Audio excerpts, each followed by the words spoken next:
All right, guys, welcome back to the Everything College Football Podcast. Today we're going to be looking at the Week 9 preview. Pretty big week in college football. Numerous ranked matchups.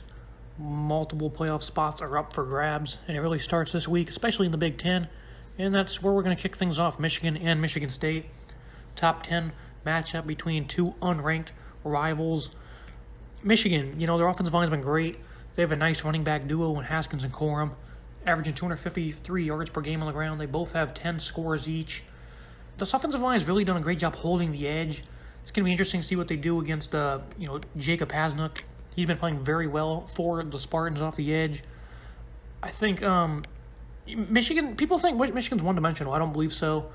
They don't make many big plays downfield in the passing game, but it's not a part of their offense. I liked how Cade McNamara played against Wisconsin and Nebraska when they needed him to throw. They didn't run the ball bad, but they needed a little bit more out of their passing game, and they did that. Typically against the Badgers, they've went into Madison, and they've thrown for 50 passing yards, and they had 259. I think that's the most on the year for McNamara. Could be wrong, but they played very well. I was very impressed in that game because they're usually very stagnant against that defense. They spread it out pretty well. Cornelius Johnson, their only real standout. Michigan, they don't have great size at wide receiver. So offense, they don't turn the ball over. Their offensive line is playing very stout. Their first in FBS in tackles for loss allowed. Only 4 turnovers on the year. All came over the last 3 games. They had 0 before that. 2 fumbles last game. So they're kind of trending backwards in turnover margin. But I think they're going to step it up. I think they're going to have no issues. Those turnovers really didn't harm them too bad. Michigan State, Kenneth Walker, one of the nation's leaders in rushing. He's second at 997 yards, averaging 142 a game. He's got 9 scores. He's been very elusive, very tough after contact. They have explosive playmakers at wide receiver, but the thing is about Michigan State is when they've not been able to run the ball, they've not been able to throw it either. They're more one-dimensional than the Wolverines probably are. Peyton Thorne's been very good, effective, efficient, but it's mainly off-play action. That's really where he thrives. I think if they can start running the ball a bit, get DBs creeping forward, big plays will be there downfield for Jalen Redd, Jalen Naylor, Trey Mosley as well. You're going to see a lot of tight bunch formations, though, 2 tight end sets. This game's going to be about physicality. I think you're going to see Connor Hayward get involved a bit for Michigan State. But I think the Wolverines will win this game. Michigan State, they don't give much up on the ground, but at times they've been shaky, kind of against Indiana, Nebraska. That's not the biggest concern with this running game, though. I think they're going to have to start backing linebackers up a bit. This secondary was a big concern coming into the year, and they've struggled. Safety Xavier Henderson's been good, but they're 121st in pass defense. They're just not making good plays on the ball. That's really been their biggest problem. The middle of the field has been open. They've struggled in off coverage. The Wolverines, their open field tackling has been a bit shaky. They've had bad positioning a little bit. You saw against Nebraska, they got going vertically, and they shut them out in the first half, and they got throttled in that second half against Nebraska, where they got moving vertically for a running game, a lot of misdirection. It bottled them up completely. I think they have great size with Donovan Jeter, Chris Hinton, Mozzie Smith. This front 7 overall, I think it's solid. Aiden Hutchinson, David Ojabo, these guys are coming off the edge. They've been very solid pass rushers. Michigan, they're making big strides in the secondary with McDonald's new scheme. They run a lot more zone. You remember last year in this game, they got destroyed in man coverage. That won't be the case this year. I think Michigan, I think they're going to win this game, 24-13. It's going to be a very physical game. I just think Michigan State's going to get a little stonewalled up front, and their offense doesn't really function without that running game, at least so far with what we've seen. So if they can do a little bit of what Nebraska did, with a vertical running game, misdirection, funky concepts that kind of make the players have to think twice about the decisions they're making, then this defense could probably be on its heels, but I don't think Michigan State will be able to do that. I have the Wolverines winning this one. And at Iowa and Wisconsin, Iowa 3.5-point underdogs in this one. The Badgers, a very deep injury report. Only 3 real headliners on there: Jack Nelson, Logan Brown on the offensive line, Keanu Benton. Depth could be an issue, though. Iowa, they got throttled in their last game against Purdue. They did nothing right. Their offense has been a big issue. Their football team's built around winning the turnover margin and the field position battle. They weren't able to do that whatsoever. Purdue, 400-plus passing yards. I think it was 400-plus, 300, 400. Either way, they got throttled. Matt Hankins didn't play good. Terry Roberts didn't play good in the absence of Riley Moss. They just flat out played a terrible game. against the Boilermakers. They had a bye week to correct things. How good can this offense be?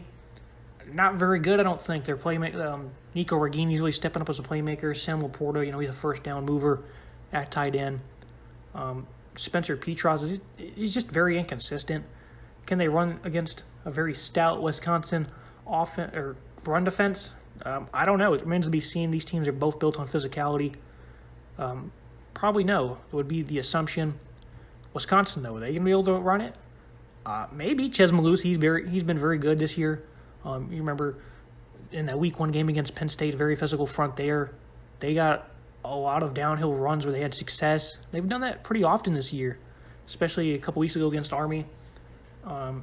They don't throw the ball at all. They've just completely abandoned the passing game. Graham Mertz, he doesn't make good decisions in it anyways. I think Iowa's going to etch this one out. Where are they going to find offense? I'm not really sure. It's too tough to continue to bank on them to win the turnover margin by 3 every single week.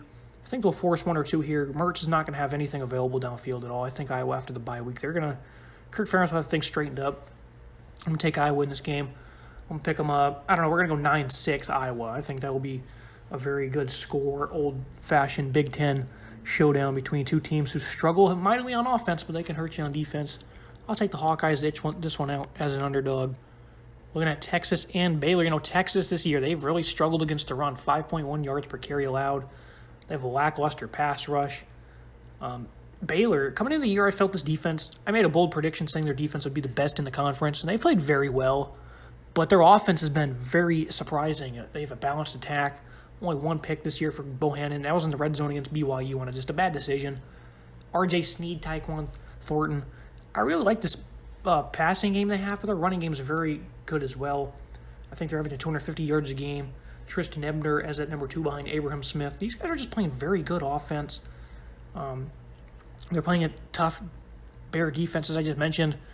Jalen Petrie, at linebacker, he can cover, make plays in space. He does a lot for them. They're down Terrell Blanchard for an extended period of time. That's a big hurt for this defense. Raleigh Texada on the outside, though. He's a phenomenal corner. Dylan Doyle, leading tackler at linebacker. He's really stepped up in Blanchard's absence. Ika at defensive tackle. This guy's a freak, man. Similar size to Veta Villa. Not really similar motor, but he really gets his hands up. He gets to the backfield. He's just a good player. I guess that's probably the best comparison for him. A little watered down Vita Villa. I think they're gonna etch out a plan here. Dave Aranda's gonna figure out a way to try and slow down Bijan Robinson. Maybe do what Jim Knowles did for Oklahoma State, where they kind of shadowed a defensive end in a stand-up position outside of the tackle. Downfield, how will Casey Thompson do? He's been very good this year. He should have been the starter from week 1. He was one of my favorite quarterbacks coming into the year in terms of new starter-wise. Xavier Worthy, he's been really stepping up as a freshman. He's explosive downfield. Jordan Whittingham will be out, so Joshua Moore, he's going to be there to fill in. Not a big loss. Whittingham's been playing very good this season, but Joshua Moore's plenty capable. I have Baylor winning this game. I just think they're going to get enough stops on defense. I think their offense is going to take advantage of a defense that's kind of sluggish. And I think Dave Aranda's got a really good thing going right now with the Bears. Looking at Georgia, Florida, the very physical Bulldogs, they dominate in the trenches. Stetson Bennett, he's been playing very good, especially downfield this year. They might be a little hurt in terms of depth this weekend at running back. Zamir White, James Cook are plenty capable. Milton and McIntosh are both kind of questionable. Milton's actually out. The left side of Jameer Slayer and Justin Schaefer, these guys are massive. Receiver, Brock Bowers. This guy's a beast, man. You're going to find out how good he is if you've never seen him play on Saturday. The way he moves for being a tight end is insane. Leads the team in yards, receptions, and touchdowns. The Bulldog offense, 0 turnovers over the last 3 games, all versus ranked opponents. They're playing very well. Dan Mullen says both quarterbacks will play, Emory Jones and Anthony Richardson. Bad call if that's really what happens. Anthony Richardson needs to get the start. Outside of that Hail Mary against LSU, Jones would have been around about 120 passing yards. He had 2 picks, did not play good at all. Richardson comes in, numerous scoring drives. He's very electric as a runner, too. Nice back. This running game's the 4th best in college football right now, 250-plus yards per game. They got a nice rotation. Malik Davis and Damian Pierce are the standouts. But they're facing a UGA defense that's on pace for its 3rd straight number 1 ranking against the run. Davis, Jalen Carter, Devontae Wyatt. These guys are massive. They all have high motors. Nakobe Dean as well. Secondary for Georgia's really yet to be tested this year. They're getting Speed and Smith back. Latavius Brent's having a good year. I don't think you're going to see him get tested in this game. Florida's offensive line, they're pretty big. I mean, you can't really ask for much more in this game with what they have up front. If they can neutralize the Georgia front seven a bit, have time to make plays downfield, we'll find out about this secondary. Georgia and Florida might have an opportunity, to keep this game close. Can I bank on that? No, I don't think you really can. These guys have just been too good. I think Florida, they struggled against the run this year, especially against LSU. Bad in space, penetration's tough to find. Ventrell Miller being gone really hurt. The pass rush, it's not been very reliable outside of Zachary Carter. They do have pretty good size on the interior D-line. Daquan Newkirk, Gervin Dexter. And I think the secondary is actually playing pretty solid this year. They've only allowed 60-plus completion percentage once. That was against Bryce Young. Elam and Trey Dean, are playing very well. I'm going to pick Georgia to win. I'm going to go 24-13. I originally had 37-13 in my single-game preview. But I think the Florida defense is going to show up in this game. I think they're going to play much better. They've had a week off. Rivalry means a lot more. They're going to play much better in this game. Ole Miss travels to Auburn in a ranked SEC matchup. I'm going to take Auburn in this game. They're playing an Ole Miss team that's third in the run rushing offense, 263-plus yards per game. Auburn, they've been pretty sluggish the last two games against the run. They haven't been bad, just a little shaky. I do like what they have up front, though, in the pass rush. Capable. I think they're very capable to hold up. Guys like Derek Hall, T.D. Moultrie, they have a pretty solid pass rush. They are capable in the front seven. Owen Papai, he's questionable. So Cody McClain, he'll play, though, and you know how good he is. And if you haven't, well, watch. This guy's one of the top linebackers in the country. Last year, they really had this offense's number, though. They held, Ole Miss was held to under 200 passing yards only once last year. It was against these Auburn Tigers. Naheem Pritchard's playing very well. Smoke Monday. Roger McCreary, he's having a big year after his breakout last season. So no shock here. I think the secondary is really going to play a good game. We'll see what they scheme. I think Derek Mason will have something figured out for these guys, though. They're going to look to control the ball a lot, too. The Ole Miss defense had a very good game against LSU. It's still not exactly a picture-perfect unit. They've struggled against the run. Chance Campbell coming over from Maryland's really helped. Sam Williams having a big year, 7.5 sacks. I think Jerquez Hunter, Tank Bigsby are going to have field days. I think Bo Nix is going to make some good plays of his legs. I think they're going to find ways to get him designed runs. I think they're going to do some stuff that really makes it up for this defense. I think Auburn's going to win this game. Game from Matt Corral, Ontario Drummond. The vertical passing game is very stiff. I like this defense, especially at home. I think they're going to find a way to step up. It should be a good game, but night game at Jordan-Hare can go either way. But I'm going to take Auburn. Looking at SMU and Houston, a big-time game in the AAC. Sixth in scoring offense is the Mustangs. This air raid attack from Sonny Dykes has just been phenomenal. Tanner Mordecai, one of the nation's top passers right now. I think he's tied for first with 29 passing touchdowns, I believe is the number. They're really deep at receiver. They have 4 different guys that average about 4 grabs a game.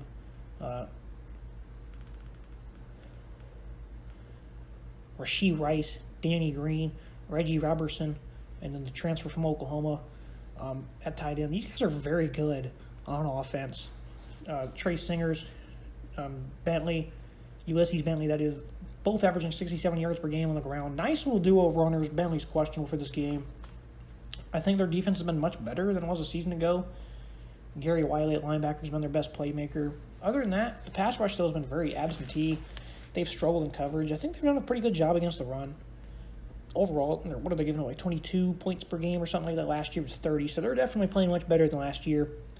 How can they do up against Nathaniel Deal, Christian Trahan, Clayton Tune? He's always kind of inconsistent as a quarterback, but I think he's going to have a good game here. I don't see him being phased much, especially being at home. The pass rush, as I mentioned, it's not going to be too feisty. Alton McGaskill's playing very well. They're pretty... Houston's pretty deep at running back in their own right, I'd say. Mabula Bakar. I like what they got. So, the secondary for Houston, that's going to be the biggest question. How can you hold up against Mordecai? They bend, but they don't really break at all. Damian Williams having a big year. Marcus Jones, I think he has another 2 touchdowns on special teams. He's playing good in the back end. He does a lot for them. I really like this defense. They're very active on the defensive line. good depth. They have 6 different guys who have 4+ tackles for loss. Logan Hall, Derek Parrish. Those are the 2 standouts on the defensive front. This is the nation's top-ranked third down defense in FBS at 23%. I think they're going to SMU will have some success. I think overall, though, Houston, when you're an air raid attack, you're destined to have your yards and your points. But can Houston cut that in half a bit? I think they will. If I didn't just mention 23% on third down, yep, nation's best. I think Houston wins this game. I won't make a score prediction. I'm not really sure. I do think Houston will win this game, though. Bad timing for Penn State. They go play Ohio State. They're fresh off a 9-overtime thriller loss to Illinois. Defense got throttled against the run. The loss of P.J. Mustafer last week before the game was ruled out with an injury for the year. That proved to be a big loss. But also the linebackers. They couldn't tackle. The sure-handed linebackers, too. Ellis Brooks, Jesse Lukita, Brandon Smith. They could not tackle. Couldn't get good positioning. Penn State, they have not been able to run the ball all year long. They have a deep rotation of backs. Noah Kane, John Levitt, the standouts. That group, that team, that is, only has 1 game of 100-plus yards rushing on the year, and I think it's like 108 against Indiana, against FBS schools, that is. They have not done anything. Very one-dimensional. Sean Clifford didn't have a great game last week. They still have Dotson in Washington. They're going to be 1-2-dimensional here. Ohio State, they're clicking on all cylinders. They're getting better on offense and defense each and every week. James Franklin doesn't even know who he's playing this week. If you saw the press conference, he said twice that he's preparing for Illinois, even though they just lost to Illinois. He called Ohio Stadium the big house, which, that's no one really cares about that. It happens, but it's clearly kind of a disaster for Penn State right now. Not good timing to be confused and to not be playing good football. Ramblings of Franklin going to USC are still going on, so no one knows what's really happening.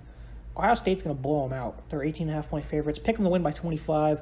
C.J. Stroud in this offense, they can't be stopped at the moment. And Penn State, I like their defense, but last week was very disappointing. It's hard to have confidence with everything that's kind of going on. If this was at Penn State, then it'd probably be closer. Big opportunity for them to prove they're legit, even though Penn State's fresh off that embarrassing loss. This is still a good football team. So a big win here would really be impressive, especially with the rankings. Looking at the UNC Notre Dame game, the UNC secondary, they've played very well since the 500-plus thrashing by Brennan Armstrong. They scored 59 points themselves, so they didn't lose, but they gave a lot of yards, a lot of big plays. It's a pretty consistent Notre Dame passing attack, 262 yards per game. They'll get 3 different guys involved, though. Jack Cohen, he's kind of cooled off from his hot start early in the year.